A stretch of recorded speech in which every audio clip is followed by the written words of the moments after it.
everyone. In my today's video, I'm going to discuss about examination, its pattern and what to write in the exam. Oh, it's not like that there will be something like to be written in the paper.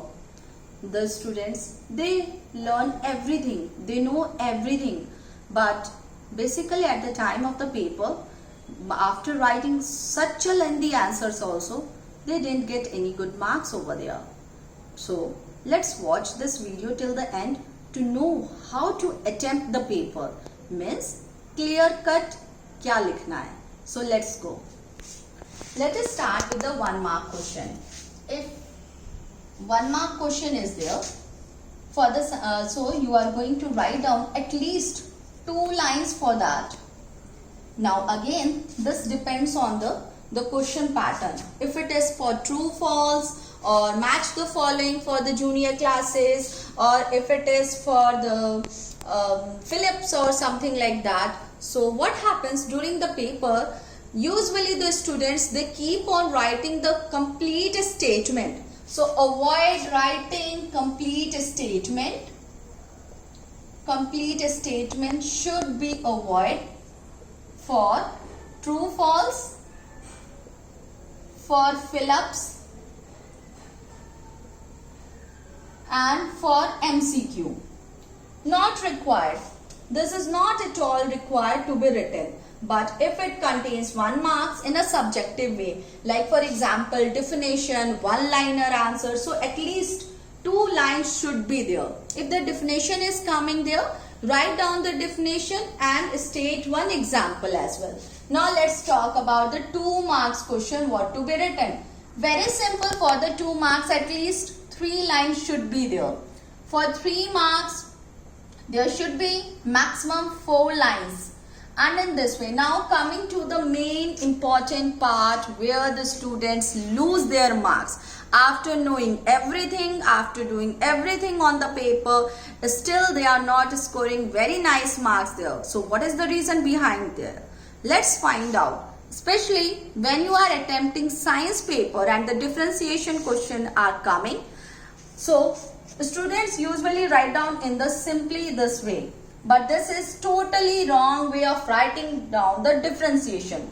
If the differentiation questions are coming, just write down here on the heading differences. Then with the neat hand, by using ruler, make 1 line dividing into 2 parts. Write down first point on both the sides.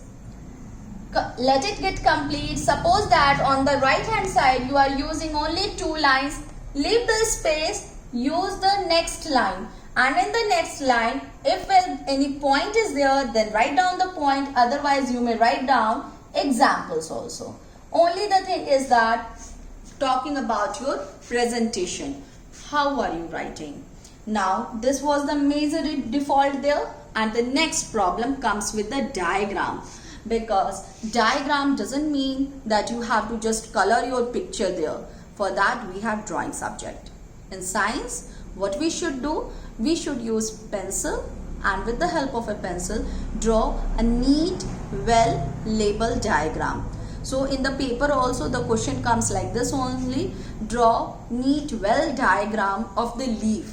So what children usually do? They do the work there only, but sometimes it is not so neat.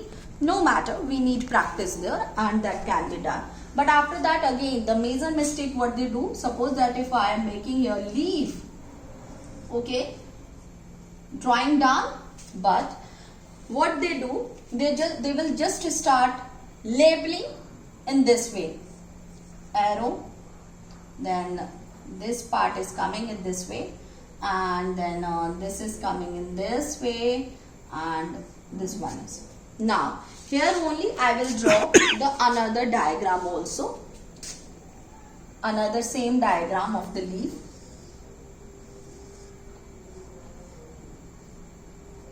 And here the correct way of labeling is that you will 1 line, second, then third, and this one will be the last.